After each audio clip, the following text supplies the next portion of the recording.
Hey, how's it going, everybody? Welcome back to our Let's Read of The Sympathizer. Today we're going to be going through Chapter 3.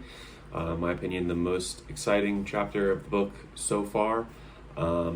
Pretty similar structure to the last couple of videos. We'll do a really bare-bones summary, a bit of a deep dive into the play-by-play, and then we'll go even further into one of the scenes that I thought was just a little bit more important than everything else. So without further ado, here is my super bare bones summary of Chapter 3. The Sympathizer and company await their evacuation as NVA forces inch ever closer to the airfield. The Sympathizer pays another bribe, Bond suffers a terrible loss, and the group evacuates Saigon. This chapter kind of lends itself to a bit of a broad strokes summary. It's intricate, the intricacies of a lot of these episodes, I think, we'll go into deeper in the play-by-play, obviously, but this chapter really shows a lot about the Sympathizer's psychology, the way that he feels about his lot in life, shows a lot about kind of the difficulties that the evacuees were going through at this time, and the uncertainty that I think they had to live with, unfortunately. So yeah, I don't want to harp too much on things in this broad strokes segment because we are going to be getting a little bit deeper into the events of the chapter as we go on. So yeah, here we go, a little bit more of a play-by-play for the events of the chapter. So this chapter starts with the Sympathizer going on a bit of a diatribe, another one about his parentage and about being a bastard. His half self-imposed, half societally imposed bachelorhood, and one of the main benefits of that bachelorhood being that he can chat freely and openly with the many women of the night that are also waiting for evacuation to the airfield. A lot of the other men around him are family men, Bond, obviously. There's a sleepy American that he mentions in the previous chapter having a Vietnamese wife and some children running around as well. And they're kind of ashamed to be accosted by these women, but the Sympathizer enjoys it. He has a great time. There's a little bit of levity in this scene, which I think really helps kind of curb the kind of dour tone that the book has kind of taken up to this point. It's a little bit serious, and I think that this scene really helps to kind of lift the spirits a little bit.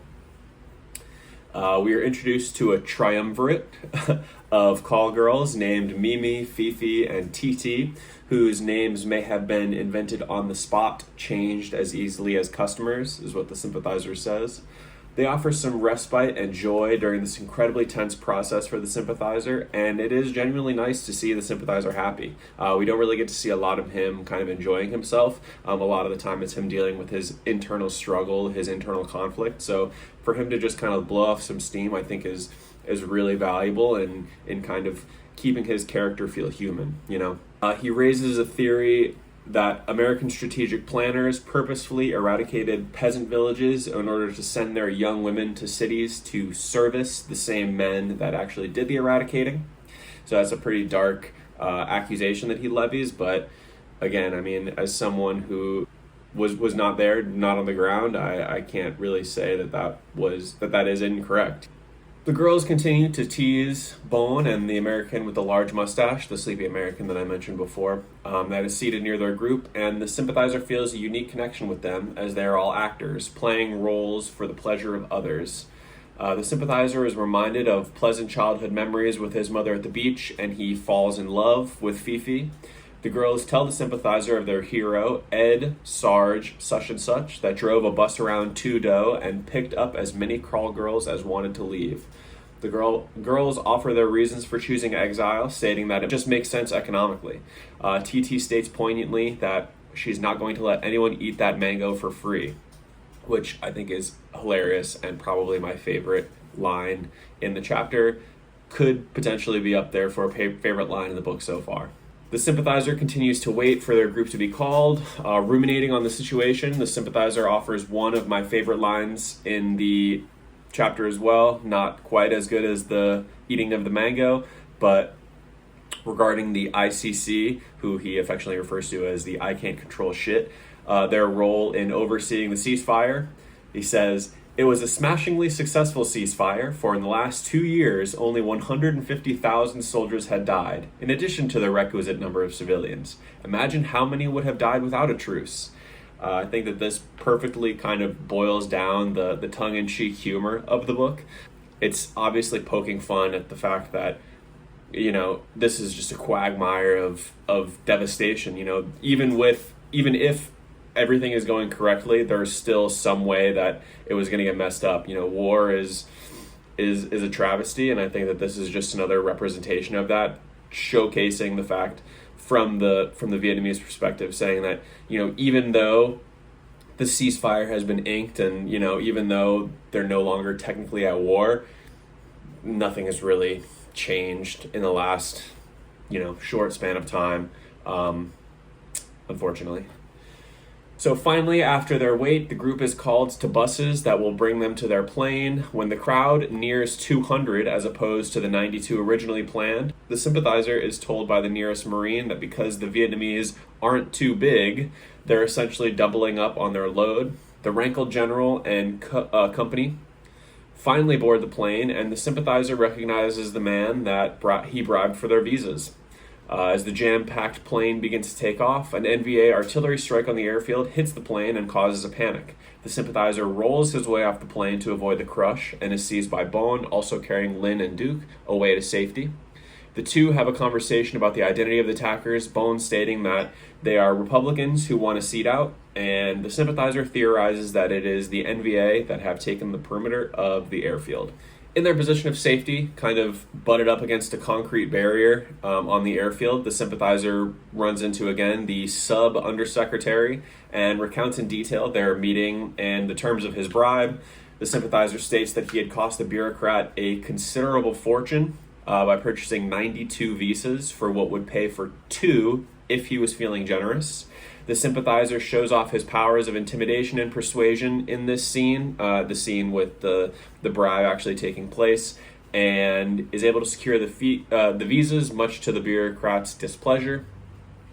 We go back once again to the airfield, and the Sympathizer is in another hurry-up-and-wait type situation. This time is a little bit more uncomfortable than when he was kind of sitting and having a chat with the ladies of the night.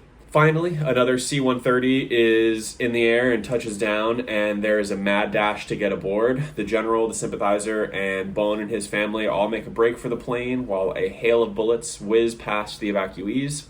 It becomes clear that this would be the last flight out of the airfield, and the Marines and soldiers of the airfield are trying to escape just as the Vietnamese are. Another plane, a Shadow, which is a really funny-looking plane.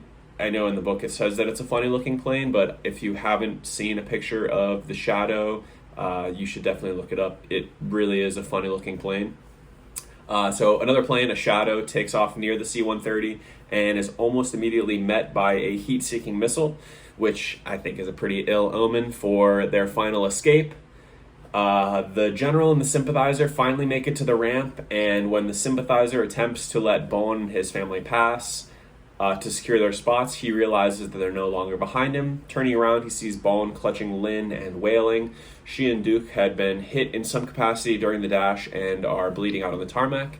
Sympathizer rushes to grab his blood brother, and with a little percussive influence, manages to get him and his deceased family on board. The loadmaster of the C-130 and the general manage to haul the Sympathizer up the ramp as the plane screams down the runway, and the group successfully evacuates Vietnam. So again, I think that this chapter is probably the most exciting that we've had so far, just in terms of the actual events of the chapter. I know obviously all of this stuff is taking place in the past. It's the Sympathizer kind of explaining himself and telling his story to the commandant of the prison that he's situated in. But I think that this chapter, really highlights the kind of harrowing nature of the escape from Vietnam. When they're on the buses, it's not really that big of a deal. When they're kind of securing the visas and crossing the names off the list, you don't really get to see the gravity of the situation. You don't really get to feel the kind of pressure and the fear that these people were kind of dealing with as they were trying to make their escape. And in this chapter, I think you really do. It's so claustrophobic and it's so chaotic, and unfortunately, Bone's family gets killed in the escape attempt. So, the stakes are life and death, really, for these people. And I think that this chapter really does a great job of kind of painting that picture as it really is. I think that there's a great contrast between the kind of hurry up and wait aspect of the escape, which is, the sympathizer talking to the women, which we'll get into a little bit more in a little bit, because that's kind of my favorite scene of the chapter, and we'll do a little bit more of a deep dive, kind of go even deeper play-by-play into that conversation. But there's the contrast of that between, the events of the sympathizer actually making his escape. He's two totally different people during these events. And I think that that's important to kind of understand, and in putting into perspective when he talks about in the very, very beginning of the book, the first line of the book even, he says that he's a man of two faces. And I think that this is a perfect example of that split in identity. When he's taking it easy and he's kind of just shooting the breeze and having a good time with these women, he's able to kind of let his guard down and let his emotional identity kind of come out a little bit more. But then when push comes to shove and an action is required, he's running out of the plane that's about to take off in order to make sure that Bowen is able to get back on the plane, and he's punching him in the face in order to make sure that he picks up his family with him and gets to the plane. He even throws Lynn on his back when they're making the dash back to the plane that's literally about to take off. So, he's a man of action as much as he is a kind of bureaucrat, aide-de-camp for the general. And I think that kind of as the book progresses, I'm a little bit ahead of chapter 3 at this point.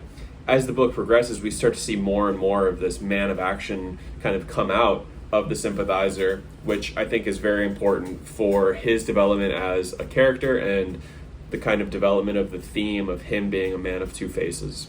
So yeah, this chapter was really rad. I'm gonna go a little bit deeper into the situation where he's speaking to the women, because I thought that scene was masterful. I thought that my favorite scene in the chapter by far, and I think that could be on the short list for favorite scenes in the book so far. On my notes, I titled this "The Sympathizer in Love." So often we get the super pragmatic, emotionally detached sympathizer. He has kind of flare-ups of emotionality, the woman's file on his desk that he failed to save, in his opinion, the kind of discomfort that he has when he's crossing the names off the list, when he's essentially signing these people's death certificates. Even when he's making the bribes, I think that he kind of plays to the emotions of these people. When he's making the bribe in this chapter, at least, he's, trying to appeal to the bureaucrats' kind of emotionality. He tries to make it seem like this is wrong, it's not right that people are having to live like this. Men of honor are having to live in a situation where they're being dishonorable. And I think that he's able to kind of play the emotion card when he needs to, but this is a situation, I think, that he's playing the emotion card not because he needs to, but because he wants to and because he enjoys to. He's kind of blowing off steam here. He's letting his guard down a little bit, and obviously, he understands that these are prostitutes. They're women of the night. They're call girls, ostensibly. So he understands that it's a game, right? It's an act. They're acting, I'm acting. We're kind of just having this transactional conversation where, we're both getting something out of it. We're both achieving this pleasurable conversation for pleasure's sake, not necessarily because we know that, we're going to get married. Things are going to progress further from here. It's just allowing themselves to have a good time while a good time is able to be had, because you never know, the plane could get hit with an artillery strike as it's getting ready to take off, and they might be catching the last bird out of the airfield. So allowing themselves, I think, this opportunity to have a pleasurable conversation and just to enjoy themselves for a second, I think is really valuable and important. So starting off the scene, the sympathizer talks about his bachelorhood, talks about how it's kind of a curse. People view it as a kind of curse, and he doesn't really feel that way. He thinks that a lot of the time women seek upward mobility through marriage, even women of mixed heritage. I think that marriage at this point in time and in this place was a little bit transactional, and I think that he views the transactional nature of marriage as something that he's not really interested in dealing with, especially because he's, a man who's not really beholden to the societal and cultural norms that he lives within, because he is a communist sympathizer. He's a spy. He's not really too concerned with the prospect of marriage at this point in his life. Onlookers are often quick to sympathize, with his situation, but as a mole, he prefers to burrow alone. I think that this is just amazing writing, an incredible turn of phrase. I think that it just shows that the most important aspect of a great novel, I think, is in these little kind of, not throwaway lines, but these lines that are not going to get plastered on the back of the book. They're not getting put into the summary. They're not getting put onto the billboard. But this is the kind of thing that really makes amazing writing. It's these little segments where you read it and you just go, oh, you shake your head. It's just incredible. It's quick. It's witty. It's clear exactly what he's trying to say. It's metaphorical. It's deep. It's all of these things while also just being the last line, or not even the last. I don't even think it's the last line in a chapter. I think it's just something that he. Yeah, it's literally in, it's in the middle of a chapter. I don't even think that he realizes. He probably does. I was gonna say, I don't think he even realizes how great that line is, but as a writer myself, you have to just kind of see stuff like that, and when it comes out, that's just the magic of the pen, the great spirit talking through you. So I just wanted to put a little bit of a magnifying glass on that line, because I just loved it so much. The sympathizer feels a certain connection to these women, as he too is constantly play acting for life and limb. He understands the purpose of the production, to sit back and enjoy the show while not taking things too seriously. I want to read a segment here that I think kind of boils down exactly the way that he feels about this situation, and it also kind of puts this idea into words a little bit better. So this is the sympathizer talking about approaching a prostitute and the relationship with a prostitute. The proper way to approach a prostitute is to adapt to the attitude of a theater goer, sitting back and suspending disbelief for the duration of the show. The improper way is to doltishly insist that the play is just a bunch of people putting on charades because you have paid the price of the ticket, or, conversely, to believe utterly in what you are watching and hence succumb to a mirage. For example, grown men who sneer at the idea of unicorns will tearfully testify to the existence of an even rarer, more mythical species, found only in remote ports of call and the darkest, deepest reaches of the most insalubrious taverns. This is the prostitute in whose chest beats the proverbial heart of gold. Let me assure you, if there is one part of a prostitute that is made of gold, it is not her heart. That some believe otherwise is a tribute to the conscientious performer. It's amazing, I think it's amazing. The sympathizer, he really, for the first time in this book, he feels kind of a spiritual connection to these women. We don't really get a lot of women. We haven't gotten a lot of women so far, and I think it's super interesting that the first real, female characters that have more than a line of dialogue here or there are prostitutes. I think that that's an important statement that the author is making, showing that these women are not just items. They're people with backgrounds. Like I said, my favorite line in the entire chapter is one of these women talking about the economic viability of prostitution in a communist state.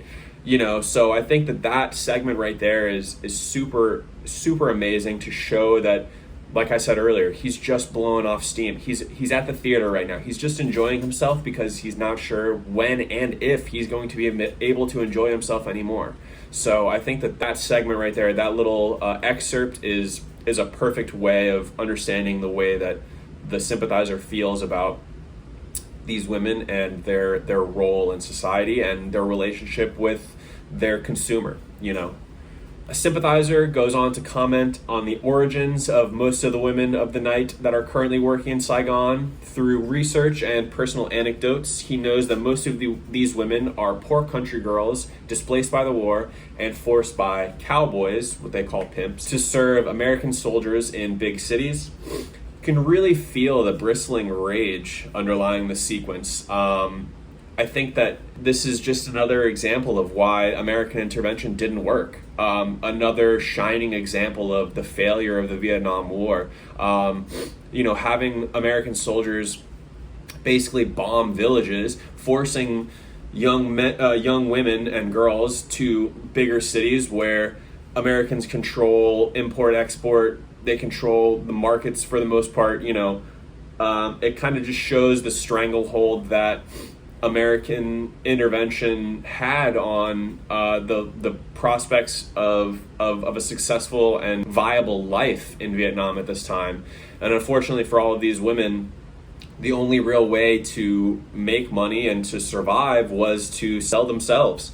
And I think that the Sympathizer is typically cool-headed, but I think that this scene really kind of helps to highlight the moral aspect of his political ideology. A lot of the time we get kind of the wider societal implications of the communist state and the importance of the revolution, but I think that this scene really helps showcase his kind of morality when it comes to proving that what the Americans had done was wrong, and proving that what can save Vietnam and what can save the most vulnerable members of their society, these poor country women who are uneducated, who have no real serviceable skills outside of selling their bodies.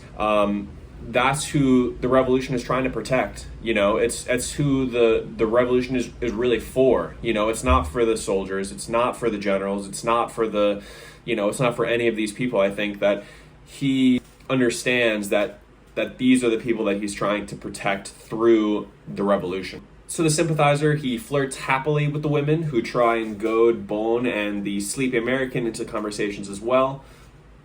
The Sympathizer goes on to say, in these situations, it is better to flirt and play, allowing everyone the opportunity to pretend to be happy for so long as they might actually feel such happiness.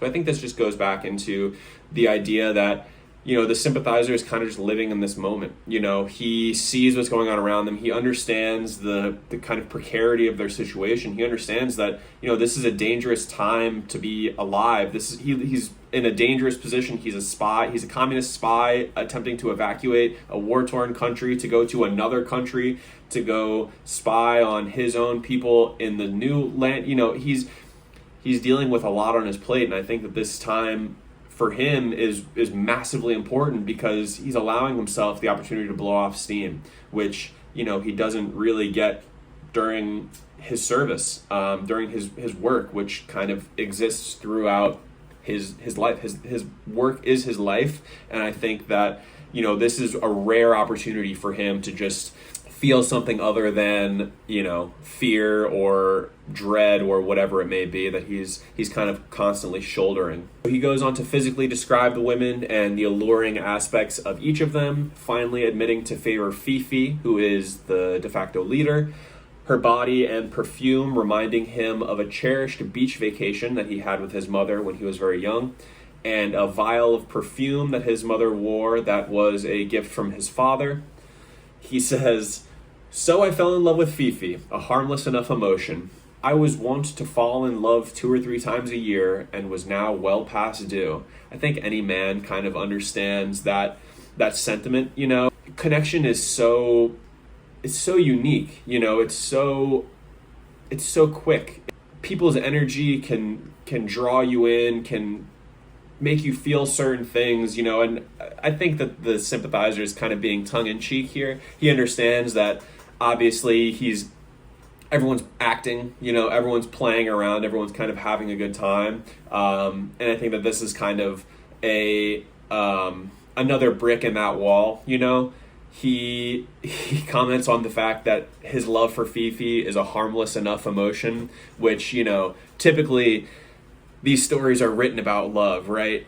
War stories and romance novels, everything is for love. And I think that for him to kind of just say, it's a harmless enough emotion, I think it's obviously a joke. I think that it's obviously him kind of poking fun at the idea that, men are carried to great things by love. And I think that he's kind of just, making a bit of a joke of that idea, especially with the fact that he comments on his falling in love 2 or 3 times a year. I think that, it's kind of easily understood that this is a bit of a humorous segment here. The girls then comment on their savior, Sarge, who drove his bus up and down Tudo, rescuing as many girls as wanted to be saved. And the Sympathizer shows an uncharacteristic amount of respect for the American, who actually kept his promises, which is what he says. It ripens and softens his hard peach heart. It's funny, I think, that, something as simple as just keeping your promise is good enough to make the Sympathizer kind of see the best in you. And I think that this goes back to what he said in the previous chapter about, judging the other side by the best of who they have to offer, rather than judging your own side by the worst of who you have to offer. I think that that's a theme that we'll be able to kind of trace through the interactions that he has with people, through the refugee camp, through his experiences in America, all of this stuff. I think that's something that we'll definitely have to keep an eye on as we go through the book and we're introduced to more characters. The girls go on to comment about, like I said before, the economic viability of prostitution in the communist state, mentioning that because nothing can be bought or sold, least of all pleasure, and the fact that nobody eats this mango for free. That line is incredible. The whole kind of prescience of these women and their understanding of their situation, and their understanding that, if they don't get jailed for being Republican collaborators, by the time the communists come into town, then, they won't be able to ply their trade anyway. So, it's economically, it's a business decision for these women, and I think that a lot of the time we can kind of get wrapped up into the emotionality of female characters, and kind of fall into the trap that they operate exclusively on an emotional level. And these women, I think, too, have some element of emotionality. They do operate on some emotional level, and I think that that's important to understand as well. But for the most part, they're thinking with their wallet at this point, right? They're trying to make the Sympathizer understand that, for them it's business at this point, and unfortunately, their jobs won't be waiting for them when the communists roll in. So, unfortunately, they kind of gotta think with their wallet and make the best decision for them on a business scale. It's funny that the Sympathizer is impressed by their understanding of exchange value and realizes that he had not thought about these women and their role once the revolution was victorious. I think that this is massively important. The implications of this line in itself, I'm going to read it word for word just so we can really get into the kind of importance of it. He says, "What indeed would happen to girls like them once the revolution was victorious? To this matter, I confess that I had not devoted much thought." I think that that's kind of a lie that he's telling to himself and to the commandant and to the reader, honestly. I think it's a bit of a falsehood.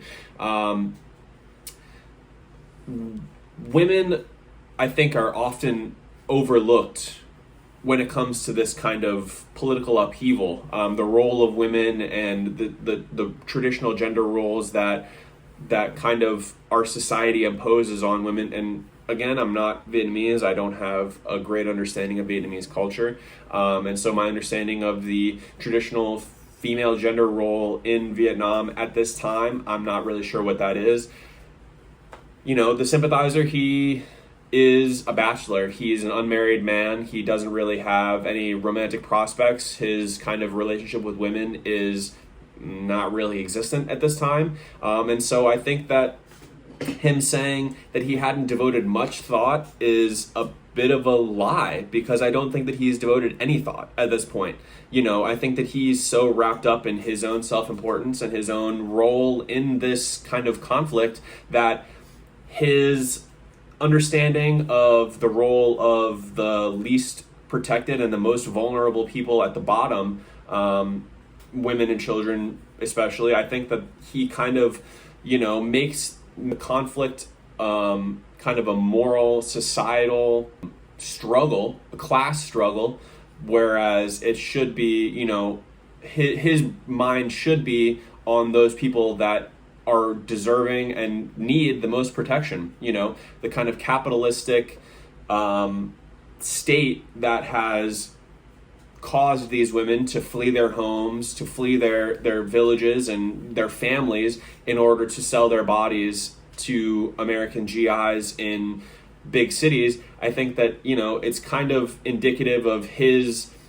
short-sightedness at this stage of his career, of his stage of development, whatever you want to say. I think that it's really important that he says that he hasn't devoted much thought. I think that he hasn't devoted any thought. I think that he kind of exists in this fantasy world where as soon as the revolution is successful, then everybody gets what they want, gets what they need. Nobody is going to be upset anymore. No one's going to have any more problems. It's a bit of naivety, I think, on his part, and I think that this is an indication that he is a bit naive when it comes to the revolution and the implications of the revolution becoming successful. So that's it. Chapter 3, done and dusted. I think that this is my favorite chapter in the book so far. Pretty easy. There's only been 3 chapters. Definitely the most exciting chapter in the book so far. The actual escape element of the chapter, I think, is super hair-raising and pulse-quickening, as they say. But I think it's overshadowed a little bit by the conversation about the prostitutes in the beginning of the chapter. Chapter is amazing, though. I'm really looking forward to continuing on with this journey. And if you've got any comments or suggestions or anything, let me know, and I'll be happy to get into them. On one of my previous videos, someone asked if I had a Goodreads account. I do. I'm going to go ahead and link it down below, and let's connect. I have to go through and kind of add ratings to all the books that I've logged on there. That is from last year and this year. It's not all the books that I've ever read, but it's kind of all the books that I've tracked so far. I'll be kind of going through and adding ratings as I get some downtime. But yeah, like I said, let's connect. Let me know if you've got any questions or, what you thought about this one or what you thought about the chapter. Look forward to talking about the next one. All right, cool. Thanks for watching.